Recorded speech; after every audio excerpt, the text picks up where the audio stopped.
Hi everyone, how's doing? It's Ari. Welcome to the big preview show. Coming up on today's show, we've got Jonny and Rob who are at Nova Radio Studios. They're going to be giving you from a Newcastle's point of view. And we're back with the gorgeous Eisha. She'll be taking a look at Crystal Palace and how they're likely to set up with all the injuries that they currently have. And of course, we've got Paul who will be looking at a combined 11 with both sides put together. So let's get on with today's show.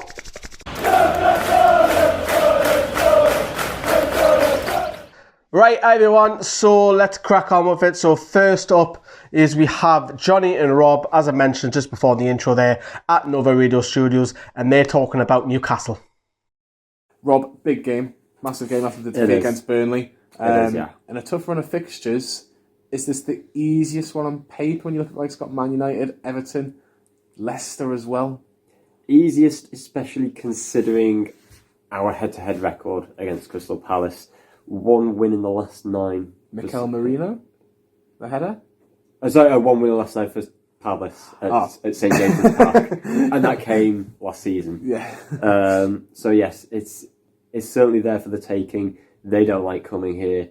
We need to stamp our authority on the game. Whether we do that, it all depends on what Newcastle team turns up. Crystal Palace have a lot of injuries, especially at left back. Patrick Van Aanholt is injured. Jeff Schlupp is injured. Riedveld came off the first half and was replaced by James McCarthy. He was very poor as well. McCarthy, sorry. McCarthy was playing midfield. McCarthy came on at left back. He's not a left back. He's not even left-footed. Yeah. Rob, right mid. Who goes in at right mid for you, so that we can really exploit their weakness at left back? It's got to be a strong sort of character. Will Joe Linton do a job there? I'm not sure. I'd say a lot would depend on whether Almiron will be fit again. If he's fit, he has to. Does he play on the right for you? Yeah. It's either that or Christine Atsu. He was poor on weekend. Mainly we were at Burnley on Saturday, and it was absolutely despite the poor performance. I think because of the injuries that we have with ASM and Almiron, Atsu has to start. Yeah, for sure. Jonjo Shelvey, by the way, 50-50 for the game on Saturday, along with Almiron. Jonjo Shelvey's been one of the best players of the season, arguably the best player of the season, with 5 goals. He seems to be thriving under Steve Bruce. Did we miss him on Saturday, do you think? Yeah, and I think you got to question the leadership as well, because of course Lascelles is out, Shelvey vice captain is out. How far down do you have to budget in terms of having leaders in your team? And at the end of the day, as long as you've got good players, you only need 2 of those to be good leaders, and we've got 2 good leaders who are out at the moment. Yeah, for sure. I think the big problem for me, Rob, is where we're going to get the goals from. Because Joe Linton's not scoring, Carroll hasn't scored yet. Almiron, if he does play, he hasn't got a goal or he's only got 1 assist and a goal this season. Where's the goals coming from? Is it coming from the set plays and getting your defenders up like your Fernandez's and your Shahs, or from midfield, or open play like our defenders? Yeah, the defenders, they've done the job. No reason why they can't do it again on Saturday. But yes, like you say, it is a bit concerning. It will most likely be a very low-scoring encounter because of the lack of goals that are in the front runners of both teams. Wilfried Zaha, we have to touch about him because it is Wilfried Zaha FC. He scored against Brighton on Monday night. Fantastic finish right in the roof of the net past Matt Ryan. Who stops Wilfried Zaha? Montoya is the man that's marking him, and you can't criticise Montoya. Montoya does everything right in that he limits Zaha's space, shows him onto the left foot, even makes a good attempt at blocking the shot. You can't criticise Montoya. That goes to show how good Zaha can really be. But in terms of full-back, who would you put to mark Wilfried Zaha? Would you, if you say on the left-hand side to start with, would you be comfortable with a DeAndre Edmond or Javier Montiel? Or do you think he might be put towards the right-hand side? Because Willems does like to go forward. I'm assuming Zaha will be on Palace's left, our right. So if there's a choice between Yedlin and Manquillo, I'd be more inclined to go for the more defensively minded Manquillo. However, now do hear me out on this because of that, because we need a defender to always stay back whenever we're attacking because of Zaha's threat. I wouldn't mind actually seeing Emil Kraft come back. Bold statement, I know. That's not from both of us. I would say. I would have Javier Montiel as well, by the way. I think it's a difficult ask if Kraft does come back, but you can't argue that the qualities that he does have in terms of he struggles to come forward, well, he chooses not to come forward. We need someone like that on Saturday. Yeah, big game on Saturday. Rob, let's get a quick prediction off you. How do you think it's going to go on Saturday afternoon at St James's? Honestly, 0-0. 0-0. Another lost on match today. Yeah. I'm going to be a bit more positive because it is nearly Christmas as well, by the way. Yeah. I'm going to go 1-0 to Newcastle. I'm going to go for an Andy Carroll winner because we can dream. We can dream. It's Christmas and anything can happen at Christmas. So I'm going to go Newcastle 1, Crystal Palace 0. We'll hand it back over to Lee, who will continue with the preview. But yeah, enjoy the game on Saturday. Thank you very much, Johnny. Nicely handled. So, Jonny Rob was saying Rob's going for a boring 0-0. Johnny's going for 1-0. They touch upon injuries with both sides. Eisha's going to talk about that from the Crystal Palace point of view in just a moment. They're thinking that it's not going to be a high-scoring game. Probably not so. Both teams do have a lot of injuries. We don't know yet. Depending on, well, I know Shelvey and of course Almiron will know on Thursday, but probably be confirmed by Bruce's press conference on Friday whether they play or not. And of course, if you like these type of videos, we've got a lot of work goes into this preview show. Please give us that thumbs up. It's something little like you can do and helps us out as well. And if you like these type of videos, we do loads more on our private group, which is, have a look, if you've got Facebook, search for Newcastle Fans TV private group. You'll see posts from myself and Paul. Kyle occasionally posts, Rob the odd time as well. So there's things like stats, private videos, all sorts going on in there. So jump on it if you want to see more of us. Now let's move forward to the next section. As I touch upon is the beautiful Eisha is bringing you up to speed with Crystal Palace. Take it away. Hey guys, I'm here to focus on our opposition for this weekend's fixture. Let's see what we're up against when we face Crystal Palace. Well, their recent games are a mixed bag of results. They lost 2, they won 2, and then they drew 2. Most recently, Watford, which ended a goalless draw, and then they took on Brighton at home on Monday, which ended 1-1. They're currently sitting in 9th place in the league standings, with just 1 point more than our 22 points. And typically, Roy Hodgson likes to play them in either a 4-5-1 or a 4-3-3 formation. The latter we saw them play in their last game against Brighton. Now, their style of play, well, they tend to attack down the left and they thrive on protecting their lead and stealing the ball from the opposition. Let's move on to the juicy stuff. Key players. Now, I have to start with Wilfried Zaha. He scored the 76th minute equaliser for them in their last match, where quite frankly, they couldn't get near the Brighton midfield for most of the game, but it was Zaha's clinical edge that ensured them a point. And to be honest, it's no wonder Palace are so reluctant to let him leave, especially in their times of need. Like right now, Palace's injury woes continue, and Roy Hodgson described it as the worst injury crisis since he arrived at the club. And we expect 6 of their first team regulars to be absent at St James's Park, so they'll be heavily reliant on the likes of Zaha to head their attacking threat. Next up, their leading goal scorer, Jordan Ayew. He has a strong defensive contribution on paper, and his style of play means he gets fouled often. So that's something else I'd need to be wary of.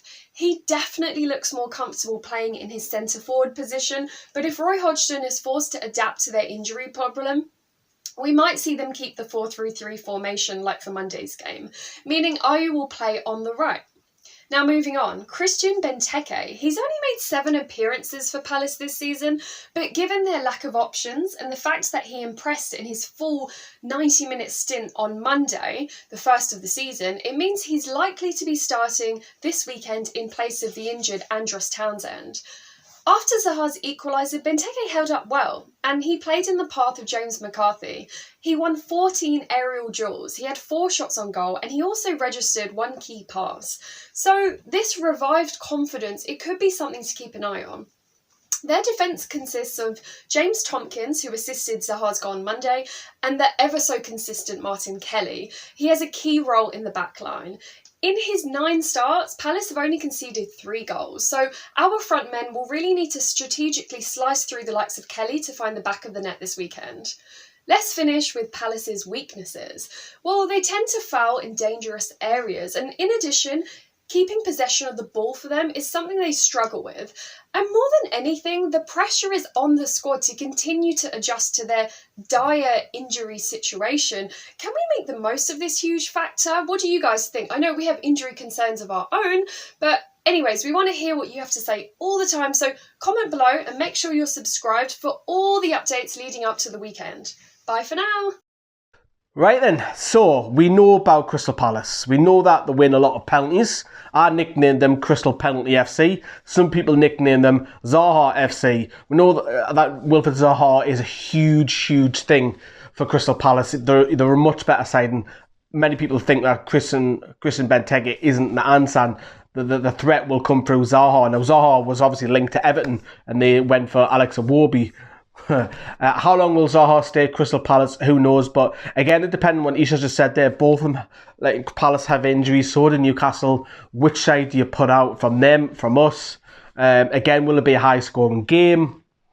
But I think it's good news, especially because we're at home. I think if this was at Selhurst Park, I think I'd be a lot more worried, if I'm being honest with the injuries. But because we're coming back, I think the Palace will be delighted if they can get a point at St James's Park. I think if we can get them 3 points, because we've had a bit of a slump last week in that horrible game with Burnley. But yeah, also just speaking of the games as well, since I'm on that as well, of course, after this weekend's game, we've got Man United on Boxing Day. So if you haven't signed up, and it's free, you cannot lose, it's free to get our Amazon store. It's where you can get Premier League games for free. So Amazon obviously came into the Premier League and they've got over 20 games. They've had the first round and they've got another 10 more coming up. So if you do want to watch Newcastle and the Boxing Day and the day after, get subscribed. It's free. There's a link at the top of the description in this video. You cannot miss it. Right, let's move on to Paul, who's going to have a combined 11. Take it away, Paul. I'm going to use Newcastle's formation of the three at the back with the wing backs and see if you agree or disagree with me as ever. So starting in goal, it's a pretty easy one, isn't it? Martin Dubravka, despite what happened last weekend, would go straight into most teams. I think he's the third highest saves in the Premier League this season. If you look at shots he's faced, saves he's made, etc., he's the third highest. So Martin Dubravka goes in there. He saved us more times than Batman, Superman combined. And he's a brilliant keeper and a great find for Newcastle United. At the right wing back, this was one where I wrote a name down, I crossed it out. I wrote another name down, I crossed that out. And I ummed and ahed and changed my mind every 2 minutes. But I went in the end with, and I never ever thought I would say this, but Javier Montiel. He has been a revelation. The only player who showed up for me in a Newcastle shirt against Burnley. He's been a bit of a revelation, to be fair, and he's come on again under Bruce, which is something, again, I'm quite surprised about. What I'm not surprised about with his contract ticking down is that West Ham have been linked with him. But defensively, really good. And offensively, he's able to provide good crosses into the box as well, which when you've got Andy Carroll is an absolute must in your team. So Montiel goes in at right back. In for the first of the three centre-backs, I went for Cahill in the end. And it's another one which I ummed and ahed about, and I've scribbled out a few times, but for his leadership, what he's achieved in the game, the fact that he's dangerous for scoring goals from free kicks and corners, he's got to be in there. Obviously, he's played at the highest level, but he's still a very good footballer and somebody we need to be very careful of if he does make it this weekend, because there's rumours that he might not make it. So fingers crossed from a Newcastle perspective that takes place.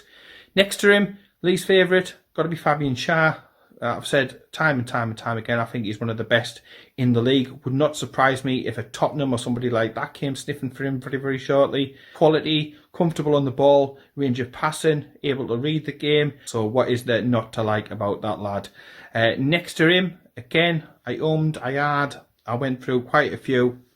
And he hasn't actually played for Newcastle this season, but he did get back on the bench and in the 18. So I'm going to go with him, based upon obviously what he's done in the past and looking at all the defenders that are available in the two squads. I think he's the best one by far, and that is Florian Lejeune.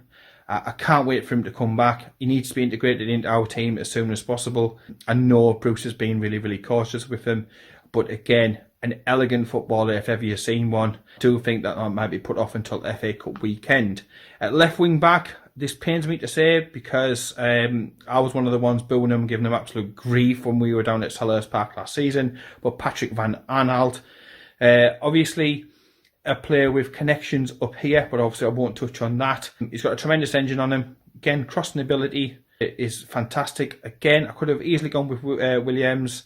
It has dipped the last week or two, but again, very, very close for me between the two of them. But I went for the Crystal Palace man. In the middle, a player I criticised at the beginning of the season, but he's made me eat me words, and that is Jonjo Shelvey. He seems to have got his hunger, his fire back, and his determination back, and we really missed him against Burnley. I do expect him to probably come back at the weekend. Our leading scorer with 5 goals. His range of passing is unbelievable. He can finish, intelligent and obviously passionate lad who cares about the club with proven quality, playing in the Premier League. Next to him, and I do apologise because my pronunciation of some of these names is really, really bad. So Luka Milojevic. Again, I've been really, really impressed with him every time that I've seen him play for Crystal Palace. I remember him primarily through scoring lots of penalties. But I think he scored something like 26 goals now in just over 100 appearances for Crystal Palace. You know, harking back to the days when we had the likes of Speed and Lee and Batty and those types of players, it's something that we're missing from the middle of the park. Could have easily gone for Miggy. I rate Miggy very, very highly. Yes, he's shooting his like pass backs, but I didn't go for him. I went for Andros Townsend, a player that Newcastle fans need no introduction about. He was fantastic whilst he was up at Newcastle, scored lots of goals, lots of assists, really, really seemed to settle to the area and take to the club really, really well. I was gutted when he went, but obviously didn't want to shut down to the Championship, wanted to stay in the Premier League for his England ambitions, and that didn't go too well. Across on the other side, ASN, we are so missing him, and we are going to miss him over the festive period. It's the worst time to get a long-term injury because you're going to miss many games because we play many games over a short period of time. It takes pressure off the defence. So we look at better team when he is in, and I would honestly think he would walk into most teams. The speed that the lad goes at, I think he's one of the fastest players in the Premier League, maybe second or third fastest by like 0.1 mile of an hour. I know Crystal Palace have joked on before and called them Zaha FC, but it's got to be Zaha, hasn't it? He's added a lot to his game after his disastrous spell when he came up north to play for Manchester. I do think his ego has outgrown the club. He has wanted to move, but there's no doubt in his absolutely ability he's got. He can score goals, he can create chances. He is the best striker between the two squads, and I expect him to again go to a Spurs or a Chelsea or somebody like that very, very shortly. So that's my team. Let me know what you think down below. No doubt I'll have upset a few down at Selhurst Park. No doubt I'll probably upset a few at Newcastle as well, but now fresh there. Let me know what you think down below. Who was that midfielder, Paul? Luka who? Milojevic, that's how I pronounce it. Alright, yeah, so half and half, Palace and Newcastle. Is that fair? For one moment when I was looking back at that video, I thought he left Zaha out. When he put ASM left midfield, I thought he hasn't left Zaha out, has he? But he's been cheeky and he's playing him up top. We know that Zaha's likely to play left midfield, but yeah, you can't really argue with Zaha being on that side. But Mankiw at right back, Paul was a bit, I don't know about that. I don't know about the response from you lot as well. Is that a good decision? Of course, let us know in the comments down there below. So this is the only place, Newcastle Fans TV, leading the way.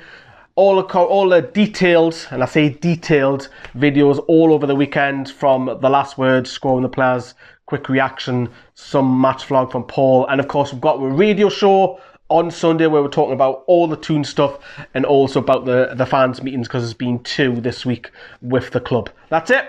See you later, everyone. Hopefully you get 3 points on Saturday. Ta-da.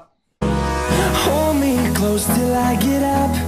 Time is barely on our side. What's left? The storms we chase are leading us.